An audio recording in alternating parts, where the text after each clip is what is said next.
Friendship in this fireside chat. Two history enthusiasts will talk about the friendships, the complex personalities, and the lives of the women in the incredible Dastan of Dastane Amir Hamza and Talishme Hoshruba. I am delighted to invite Shahbaz Ejazuddin and Maryam Zia, who will be in conversation on these epic stories. Please put your hands together.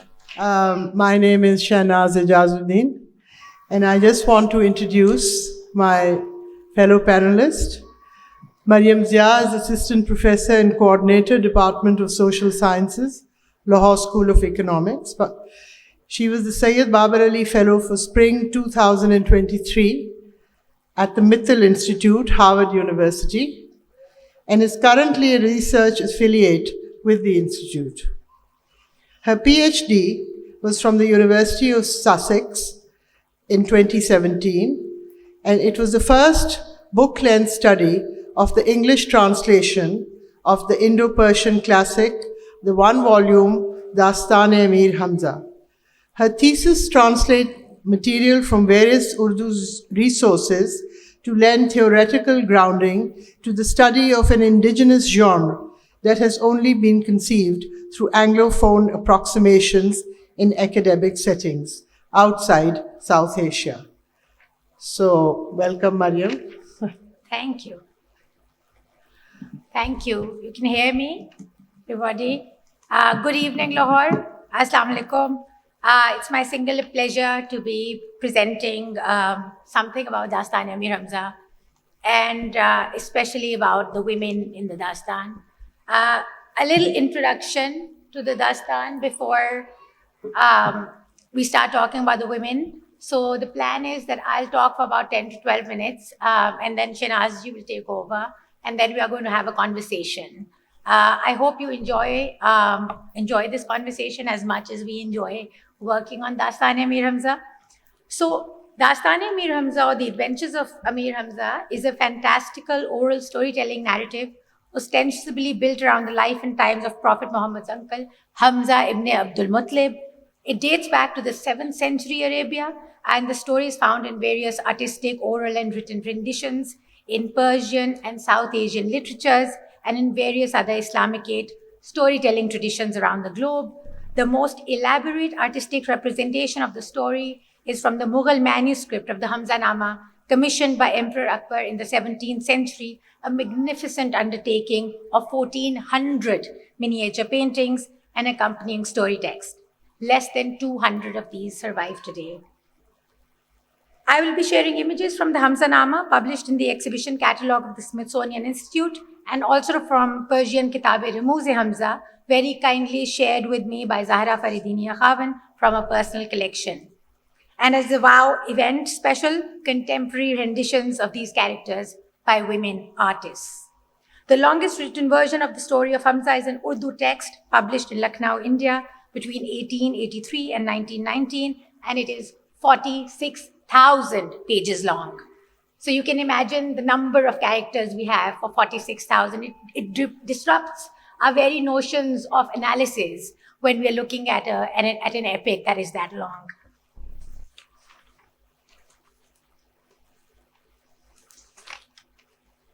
My talk today engages specifically with the story of Amir Hamza's betrothal to the daughter of the Emperor of Mount Kaf, Asman Pari.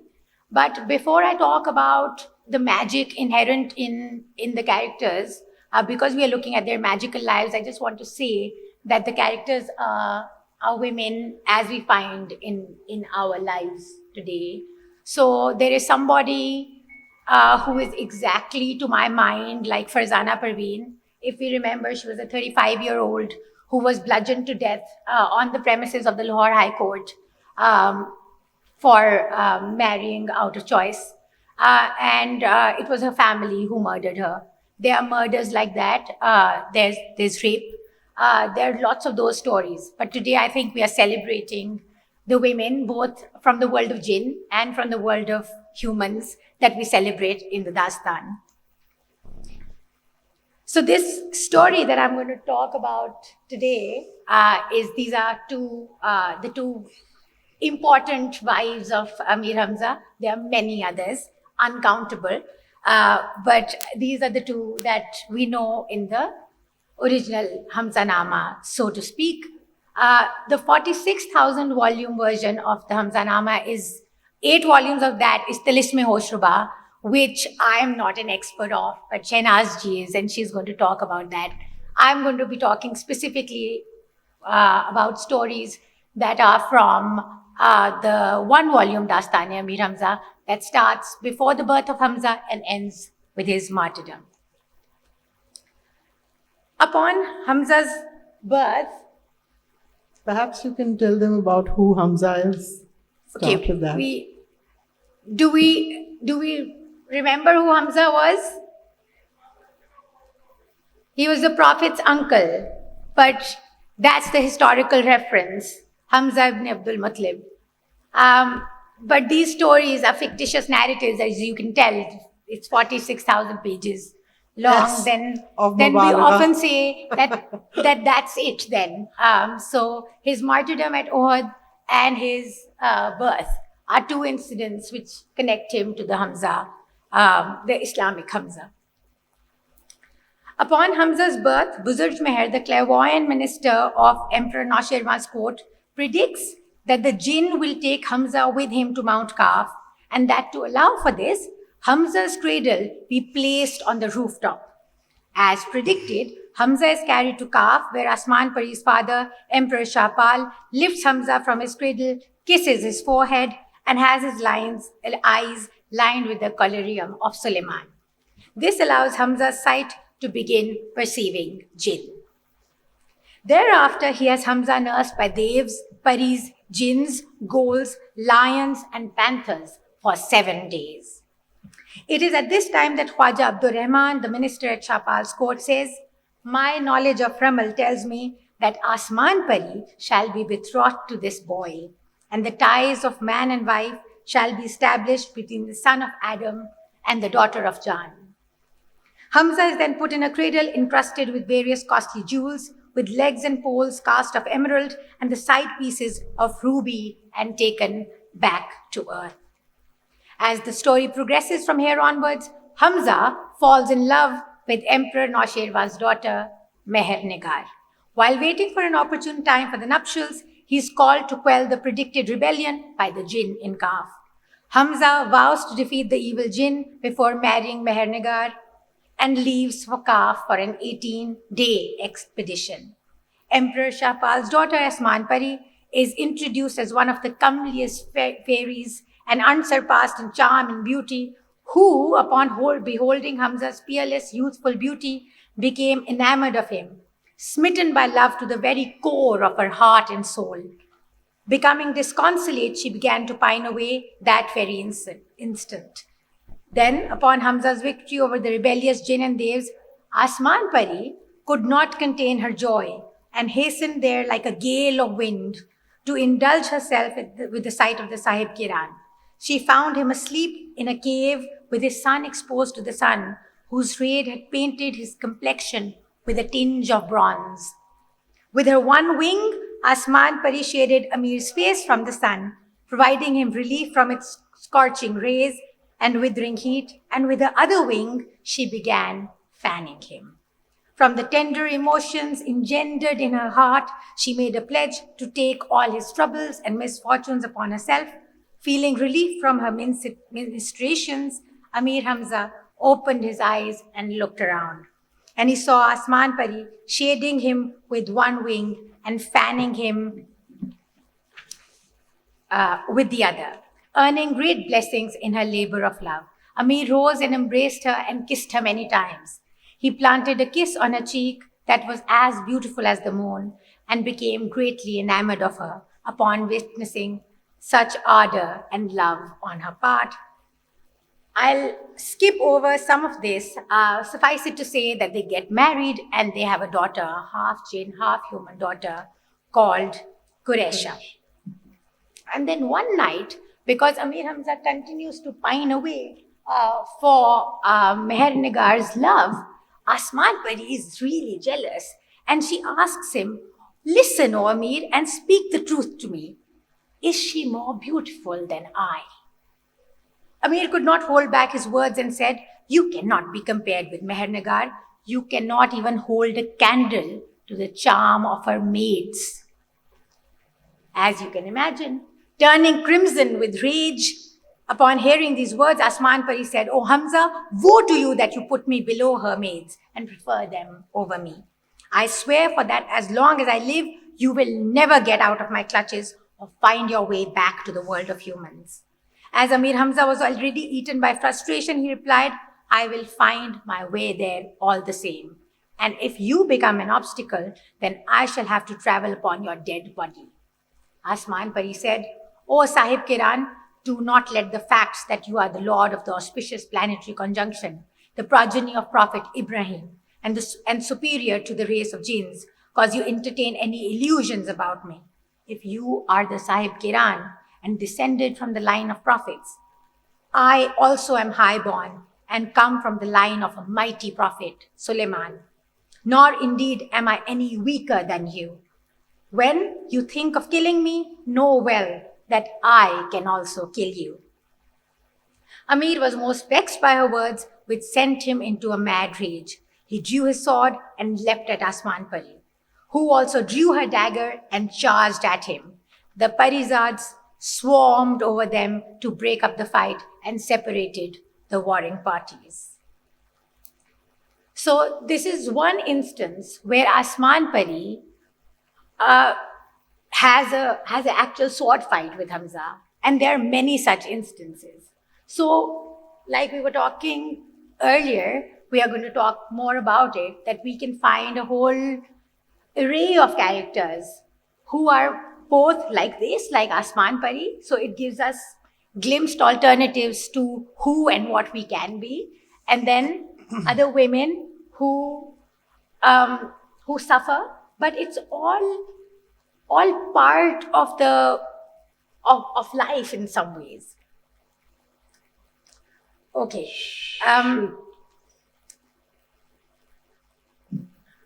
I think we are a bit short for time, so I'm going to move on and tell you that this is Quresha. This is from the Persian Kitab-e-Ramooz-e Hamza. She's fighting off the jinn. And this, in the earlier slide, if you look at the top, that's Asman Pari surveying the battlefield. Anyway, after much such fights, Asman Pari allows Hamza to return to Earth and promises to visit him along with Quresha. In fact, it is Asman Pari and Quresha who adorn Mehernigar with jewels, the like of which none but the wives of the emperors of Kaf have ever seen on the wedding day. She embellished the princess to such stunning effect that the heavens longed to kiss Asman Pari's hand. She declared Mehernigar her protégée and scattered slavers full of gold and jewels as a sacrifice for her, until the offerings lay in heaps. Mehernigar's beauty robbed Asman Pari of her senses and faculties. She had fallen in love with her charm instantly. Before long, Asman Pari had thrown herself completely into the wedding ceremonies. In fact, as per custom carried out by the bride's sister, Asman Pari stopped Amir Hamza at 7 doors to exact a toll for beholding Mehernigar on the wedding night, and Hamza paid the amount without argument. For the next 40 days, Amir Hamza takes a different woman to bed, both jinn and human. Asman Pari and Quresha leave for Mount Kaf with a promise to keep visiting. In fact, when Hamza is martyred, Quresha is furious, and the storyteller narrates that it is at this moment that Surah Jinn, the 72nd chapter of the Quran, is revealed to Prophet Muhammad to comfort Quresha's heart. This irreligious, ahistorical narrative crosses over the boundaries between history and fiction and the sacred and the profane. The postscript to this version reads, "May the beneficent God bless this translator and transcriber, and may the truth and fiction of this tale be attributed to the inventors of the legend." This statement encompasses the totality of the Dastan genre. The truth is in jeopardy, the beginnings are in the legendary past, the original language long forgotten, the end is at God's blessed mercy, the human is absolved of responsibility, and the Dastan Go is the ingenious figure who keeps the yarn spinning. Everything is possible and plausible if allowed and sanctioned by fate, Transgressions are therefore not judged through the lens of morality or religion, but through how delightfully they perpetuate the story and regale the audience. Thank you. And on that note, I'll be giving the mic to Shehnaz Ejazuddin, who is more of a storyteller than I am. I approach the Dastan through a more literary critical lens, and she is the storyteller. Here, Shehnaz Ejazuddin has spent several years researching Tilisme-Hoshruba and is deeply interested in Urdu and Persian. She has been a columnist with a leading Pakistani newspaper and has written several other publications in India and Pakistan. A collection of her articles, Lost from View, was published in 1994. Over to you. Right. So you heard about Hamza's struggles with Asman Pari, the princess of fairyland, who's King Shahpal's daughter, who manages to keep him there for 18 years. And eventually when he breaks loose, he goes back and is killed in the Battle of Ohud. So his end is the same as Hazrat Hamza's. He's killed by Hinda, or her assassin. Anyway, what happened after that was that this story was repeated, the Hamza stories, in the Mughal courts and everywhere else. And eventually what transpired was that in Lucknow, the Dastan probably got a little fed up of recounting the same old story and decided to, उन्होंने इख्तराह किया एक और दास्तान का, जिनका नाम था तिलिस्मी दास्तान. उनमें बहुत सी दास्तानें थी. And so the 64, is it 46?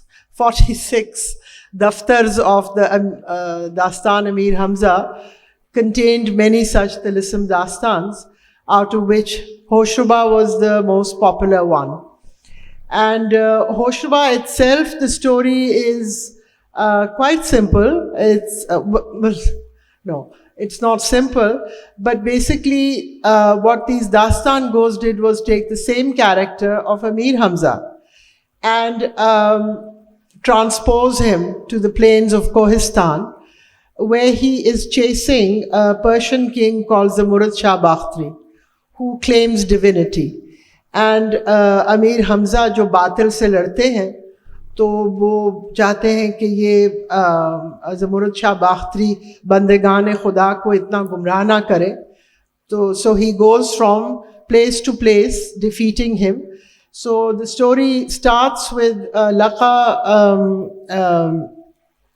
fleeing from the tilism of 1,000 faces, tilisme hazar shakl, और वो वहाँ से पसपा होकर, तो जब वो भागता है वहाँ से, तो उसका एक, क्योंकि बारगाह खुदाबंदी है लक़ा की, तो उसमें एक शैतान का होना ज़रूरी है.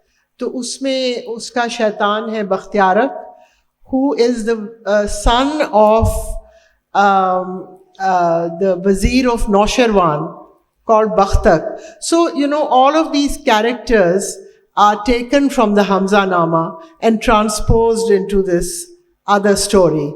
And a lot of the characters from the Shahnameh as well, and from various other sources, Panchatantra, the Shahnameh, Arabian Nights. I mean, all of these come together in Tilisme-Hoshruba. So, Afrasiab's Wazir, Laqa's Wazir, tells him that you should, we should go to Kohistan, because that country is close to, is the neighboring country of Tilisme-Hoshruba, and the Tilisme-Hoshruba's king is the king of magic. He's the king of sahirs and jadoo, and he's very powerful. Nahib Shamshir se uske Samri और जमशेद के जो followers हैं वो कांपते हैं, तो आप उसके पास जाइए क्योंकि वो आपकी मदद करेगा.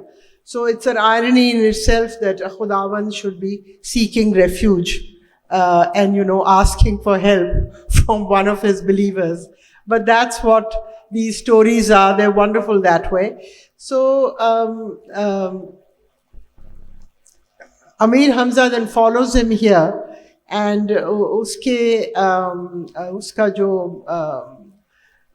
beta hota hai Badiuzzzaman, he I think I'll read a little of the text to them, because I think without that they won't realize what this. I think we're hoping that by the end of it, you are encouraged to maybe find these stories yourself, because we've been debating how to do this. And once you realize that lots of people, most of us do not know these stories, we are in a kind of bind, because until you know the stories, you won't know. Right. So मैं एक छोटा सा एक इक़्तिबास पढ़ती हूँ इसमें से. फर्जंद रशीद हमजा साहिब क़िरां को हवाए खुश और सजाए सब्ज़ादार देखकर शिकार खेलने की हवस हुई. अमीर से इजाज़त चाही, अमीर ने इजाज़त रुख़सत दी. बदियुज़्ज़मान आली शान बहर शिकार आज़म मैदान हुआ. नूर का तड़का, नसीम सहर का चलना, शमों का झिलमिलाना, गुंचों का मुस्कुराना, बुलबुलान शोरीदा का शोर, जंगल में रक्सा मोर, तायरों का अपने अपने काशानों और आशियानों से तलाश आबोदाना में ताल मार कर उड़ना. हर जी रूह मसरूफ़, हर क़ल्ब ज़िक्र हक़ से मालूफ. सामने की छार से एक आहू मिस्ल माशूक़ तन्नाज़, सरापा नाज, अटकेलियाँ करता तर्रारे भरता हुआ पैदा हुआ. बदियुज़्ज़मान इसकी रानाई और ज़ेबाई देखकर शेफ्ता और फरेफ्ता हुए. सरदारान को हुक्म दिया कि इसको जिंदा गिरफ्तार करो, खबरदार जाने ना दो. हमराइयों ने हल्का बांध कर उसको घेरा. हिरन संभल कर कनौतियाँ बदल कर तर्रारा भर सर पर से शहजादे के निकल कर चला. बदियुज़्ज़मान ने उसके पीछे घोड़ा उठाया और कई कोस निकल आया. सब साथी छूट गए और ये अकेले रहे. उस वक्त कि जब ये हिरन पर दस्तरस ना पहुंचा और वो जिंदा गिरफ्तार ना हुआ, फौरन तरकश से तीर मारा. वो हिरन ज़मीन पर गिरा. शहजादे ने मरकब से कूद कर उसे ज़बह किया. जैसे ही वो हिरन हलाक हुआ, एक सदाए मुहीब पैदा हुई कि जिससे दिल सौर फलक का हिल गया और माह माही तक ज़िलज़िला पड़ गया कि ए फर्जंद हमज़ा, तूने बड़ा गज़ब किया, ये कत्ल किया गज़्ज़ाल जादू को. ये सरहद तिलिस्म होशरुबा है, यहाँ से बच के अब जाना दुश्वार है. जो ना हो वो थोड़ा है. शहजादे ने देखा कि तमाम सहरा गर्दो गुबार से तारीक है. आंधियों का तूफ़ान बरपा है. बाद लम्हे के शहजादे पर बेहोशी तारी हुई. फिर जो आँख खुली, अपने को कैद गिरा में कैद पाया. सर ज़ानुए तफक्कुर पर झुकाया. So this is the beginning of Tilisme Hoshruba, and how Badiuzzzaman is trapped in Tilisme Hoshruba. It's a ruse to get him there, because he follows this deer who's really a jadugar. And I followed him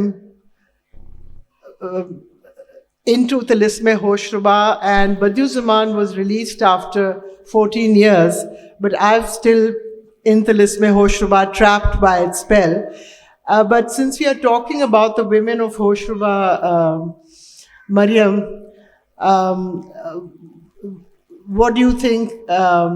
You mentioned Asman Pari, Yes. and you said that Asman Pari had this, well, she was a rather paranoid, very jealous woman, and she kept her claws into Hamza Sahib Qiran. Eventually he broke loose. Tilisme Hoshruba has a different kind of trajectory. उसमें ये होता है कि these लश्कर इस्लाम में जो अयार हैं और जो शहज़ादा है, वो जब तिलिस्मे होशरुबा में दाखिल होते हैं तो these jadugars who are with Tilisme Hoshruba, and mainly women. So there is Mehrukh Seher Chishm, whom I've called Mehrukh Magic Eye, who joins him, and she is supposed to be an astrologer and a very canny woman and the leader of an army. And she works out astrologically that Asad Sher Dil, who's Hamza's grandson, is Tilisam Kusha. And he is going to eventually taskhir karenge ye Tilisam ko, that he will destroy the Tilisam. And Tilisam is considered the forces of Batil, right? So it's an illusion. Yeah, I was actually going to put that question to you with reference to, we've been discussing how this range of characters that we find is exactly like life. And there have been, people have looked at the Tilisam as a reference to life with the Zahir and the Batin, and how the Tilisam is actually just like this life. It will end one day and the hereafter will take over.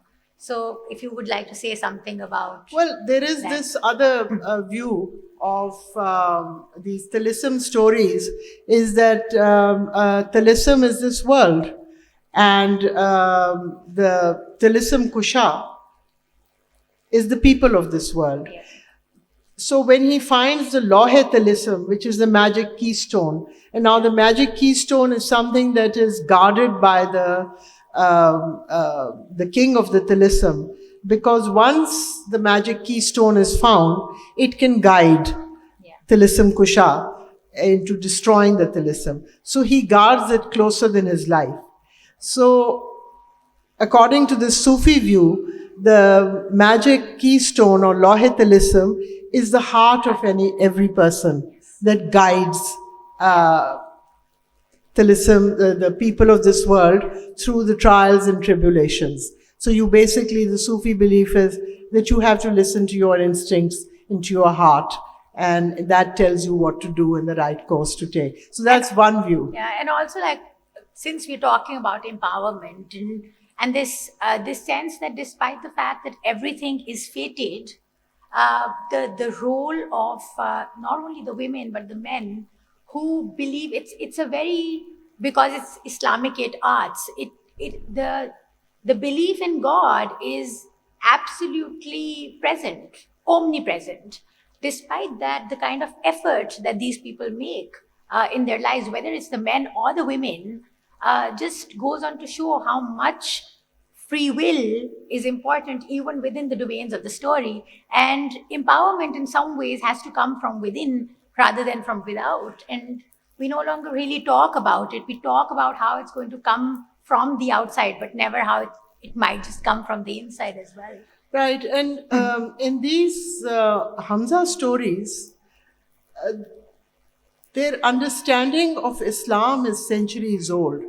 It's quite unlike anything that we believe in. Absolutely. So they have a very freewheeling Islam, which is, and it's very strange the way this is done, because now Amir Hamza is the Prophet's uncle, and all of these adventures that he goes through, where he goes to Sarandeep and he goes to Hindustan and he goes to Iran and then to the Kaf, the land of fairies. And all of this is supposed to be before the birth of the Prophet. Absolutely. So in one of these Tilisam Dastans, I think it's Irajnama, that he gets the news of the Prophet's birth. And yet you've got all of these characters who are supposed to be Muslim by instinct. But so they read the Kalama, etc. Yeah, because they follow Deen-e Ibrahimi. Deen-e Ibrahimi they follow. And they have a very loose understanding of Islam. They drink wine quite freely. In fact, they celebrate any conversion that they do with a round of wine. And the only condition that they lay is that अगर कोई काफिर उनको शराब देता है तो वो कहते हैं कि किसी साकी बच्चे को मुसलमान कर लें और उसके बाद हम उसके हाथ से शराब पी लेंगे. So it doesn't occur to anyone that wine is actually banned. It's quite accepted that it's part of the thing. And the women are, again, a completely different breed. They're living openly with these people. And yet, وہ شرم و حیا کا ایک there's a veil of sort of invisible sort of line, and they stick to that and they get married in the end. But they do quite openly. I mean, it's the values in it are quite unlike the values that I think we developed after being colonized.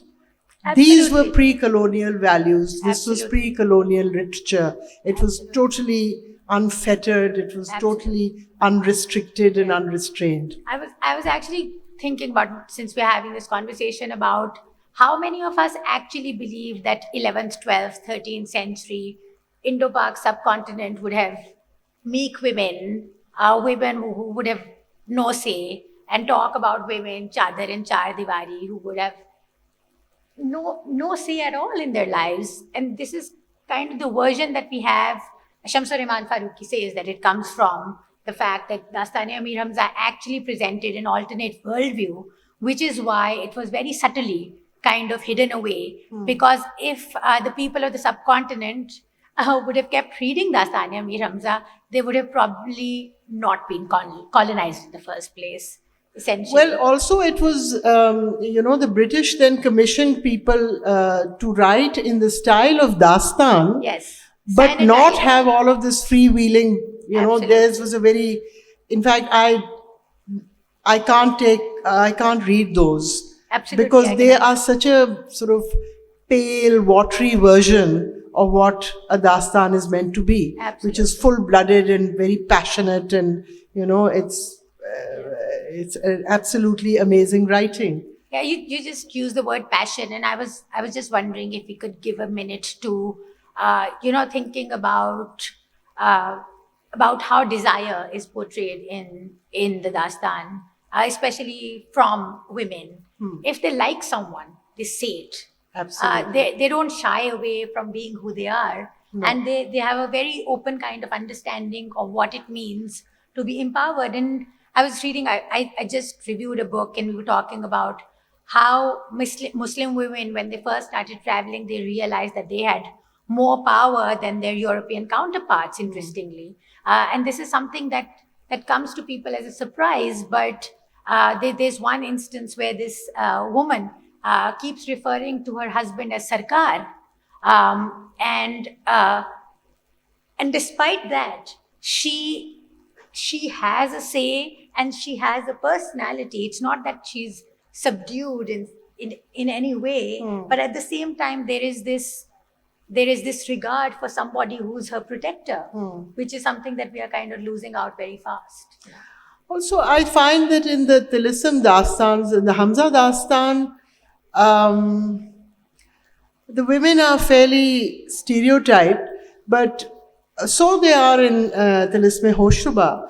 But somehow all of the feelings that these Dastan goes had about empowerment of women was in the land of Kafirs, whom they admire greatly. Absolutely. And so Afrasiab Jadoo, who's the king of magic and the king of science, his ministers, his most powerful minister is a woman called Sanat Sehersaz, who is his confidant, who is, he trusts her more than any of the others because she's senior, and who comforts him when he loses his beloved Zulmat Jadoo in battle.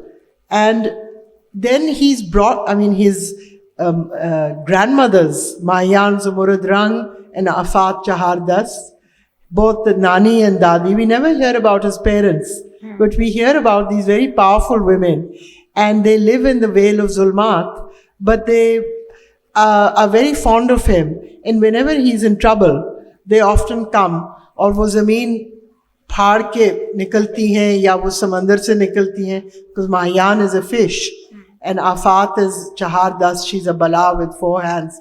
So there are these women. His wife Hairat Jadoo again is a very empowered woman. Absolutely. All his beloveds, Bahar and Mahmoor and Zulmat, etc., they're very, very powerful women. So he's surrounded by women, and he has in fact designated his niece, Mehjabeen Almas Posh, to become the ruler after him. So there is that aspect to Tilisme Hoshruba as well.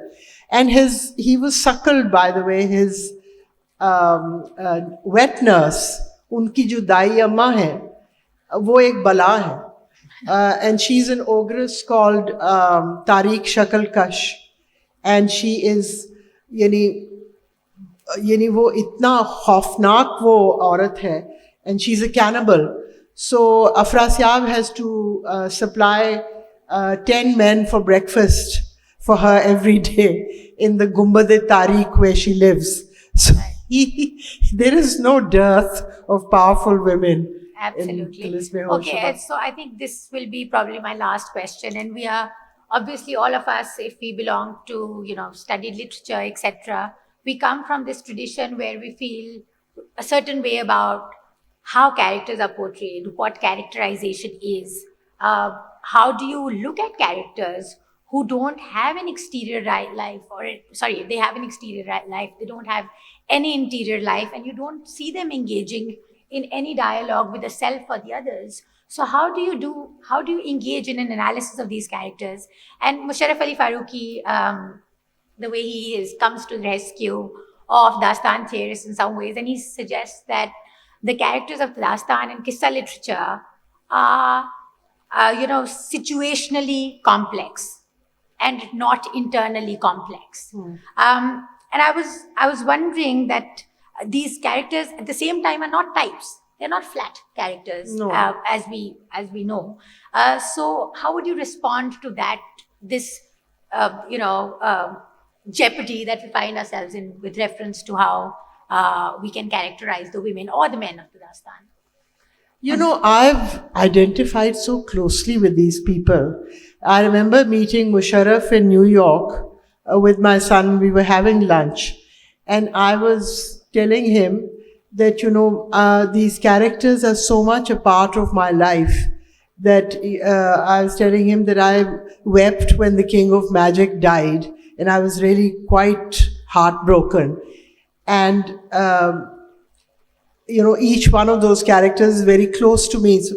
So he turned to Kumail and he said, your mother actually believes these are real people. And that's the difference between me and Musharraf, because I do regard them as very real. And so I've never analyzed them. I've just accepted them as they are, completely bipolar and completely paranoid creatures and contradictory.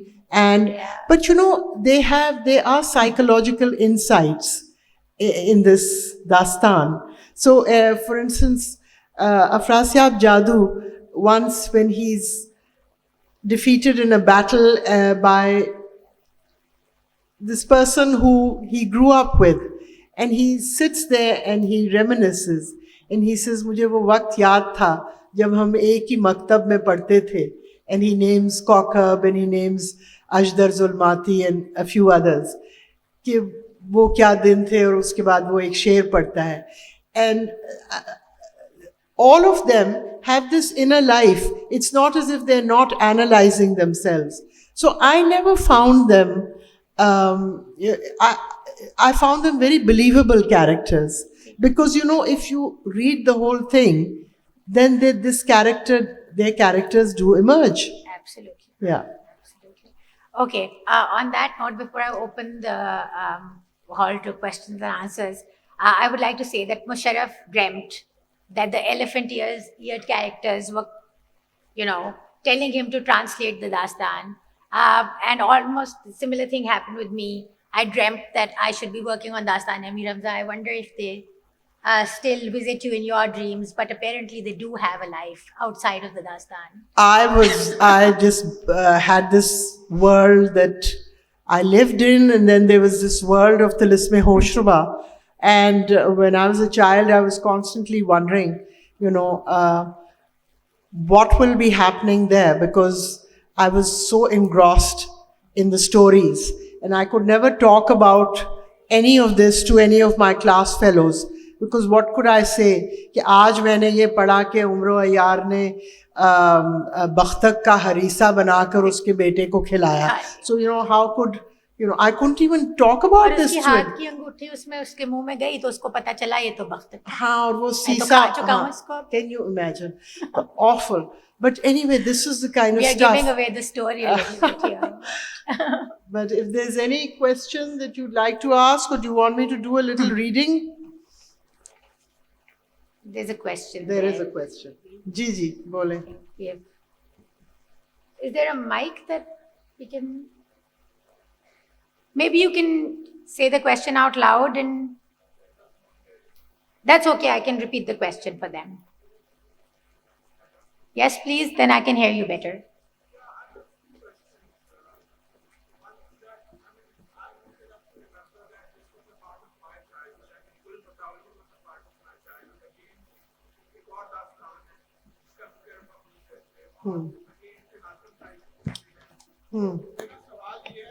Thank you. If you look at all these dastans, let me put this Amir Hamza in conversation. اس میں مرد جو ہیں وہ کچھ بھی نہیں کرتے, وہ لیزی ہوتے ہیں, انڈولنٹ ہوتے ہیں, فضول لوگ ہوتے ہیں, to put it mildly ne'er do wells ہوتے ہیں. یہاں بھی مجھے یہی لگ رہا ہے. آپ مثنوی گلزار نسیم دیکھ لیں, آپ گل بکاولی دیکھ لیں, آپ شہزادہ جان عالم کو دیکھ لیں, ایون تو یہ کیا جان بوجھ کے خواتین کو اس طرح ڈپکشن ہوئی ہے کہ ایجنسی خواتین کی ان تمام داستانوں میں ہے, اور مرد جو ہیں وہ بالکل لیزی سے ہیں اور کچھ وہ کرتے نہیں ہیں, اور یہ تمام داستانوں میں کنسسٹنٹ. وہ انگریزوں نے جو داستانیں لکھوائی تھی زبردستی, ان میں ایسے ہیں, اس میں ایسے ہیں طلسم ادھر بہت بیلنس ہے کہ جو مرد ہیں وہ تو شجاعت کا پیکر ہیں, وہ تو امیر حمزہ اور اس کے جو نواسے اور پڑپوتے اور پوتے جو ہیں وہ تو شجاعت میں, اور افراسیاب جادو کا جب یہ دکھاتے ہیں, so they are very active masculine characters, they are not at all like this. This is why I never found those dastans very interesting, because they were commissioned really. Yes, and there's a whole literary debate around that. I don't want to get into it, but that they were not dastans, and it was a very specific British agenda to portray them as dastans and then kind of hide Dastan Amir Hamza behind them, because imagine a 46,000 page version of the Dastan is not popular and all of these are, and it tells you something about what the British were trying to do with indigenous literatures, My second question is, and obviously you've worked, it's a lifetime work you've done. Why do you think we've got such great filmmakers in the Muslim world in Iran? Why has something like that not been depicted on the screen? I mean, is that a question which bothers you? It's because people haven't read it. Yeah. People are not familiar with it. This thing was known to people because of Dastan Goi, which is why I did it in this book.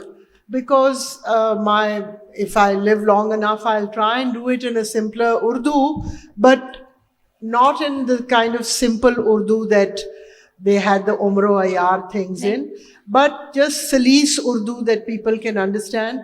And basically, if you read the Rais Ahmad Jafri version, which is unfortunately out of print, he did exactly that. He wrote it, کتابت انہوں نے کروائی, اور انہوں نے جو وہی کیا جو میں نے کیا, غیر ضروری جو چیزیں تھیں اس کو ہدف کر دیا, اور انہوں نے ایک داستان چھاپی. So something like that needs to to be. میرا خیال میں دوسرا مسئلہ ٹرانسلیشن کا بھی ہے. ہاں, عمر عیار پہ اب مووی بن رہی ہے اور اس کا trailer teaser last year release ہوا تھا. یہ والا عمر عیار نہیں ہے, وہ کون سا, وہ مقبول اکیڈمی والا ہے, وہ کچھ ہے. اب میں نے جو کم از کم ٹریلر دیکھا ہے, ہماری آپس میں ایکچولی مشرف کے ساتھ میری یہ گفتگو ہو رہی تھی کہ وہ that is a fantastical version of Amar's character. It is not Amar of the dastan. اگر ہم داستان کو دیکھیں تو اس کے لیے ہمیں سیڈلی ٹرانسلیشن کرنی پڑے گی. یعنی کہ اس ہال میں بیٹھا بندہ, کوئی مجھے یہ نہیں کہے گا, یہ میرے اسٹوڈنٹس کچھ ادھر بیٹھے ہیں, کوئی یہ نہیں کہے گا کہ ان کو یہ نہیں پتا کہ الادین کون ہے, لیکن یہ آپ بہت خوشی سے کہیں گے کہ ہمیں نہیں پتا کہ عمر عیار اور امیر حمزہ کون ہے. اس لیے کیونکہ انگریز نے آپ کو بتایا نہیں کہ یہ ضروری characters the हैं. progressive writers movement also put it down. उसने I वो mean, भी, there's a whole बिल्कुल. debate about why we are not aware of this literature. It was because people like Askari etc. said that this was ये मुबालगा है और इसमें लग़व चीज़ें हैं तो बिल्कुल. हमात हैं और फलान ढमकान और हैं. यहाँ तक बात हुई हमारे अपने इंडिजिनस लिटरेचर में प्रोग्रेसिव राइटर्स की आपने बात की. बात ये है कि कहा ये जाता है कि ये वैश्यों का अदब है, ये अदब है ही नहीं. इसको अदब के ज़ुमरे से खारिज कर दिया जाए और नावल पढ़ा जाए या अफसाना पढ़ा जाए, जो कि फिर उधर से आता है. कुछ हम इसीलिए कैरेक्टर्स और सब कुछ थोड़े गटमट हो जाते हैं. और फिल्म का ये है कि actually they've had a huge influence on films. Dastans have, because the earlier films were all modeled on dastans. So you had this hero and you had his sidekick and you had the princess and you had her companion, and the hero, the companion and the Wazirzadi and the trickster or ayar did everything that the hero and the heroine couldn't. So, you know, they lie, cheat, they do all kinds of nefarious things. So that was the influence in theatre and films, even the earlier scripts.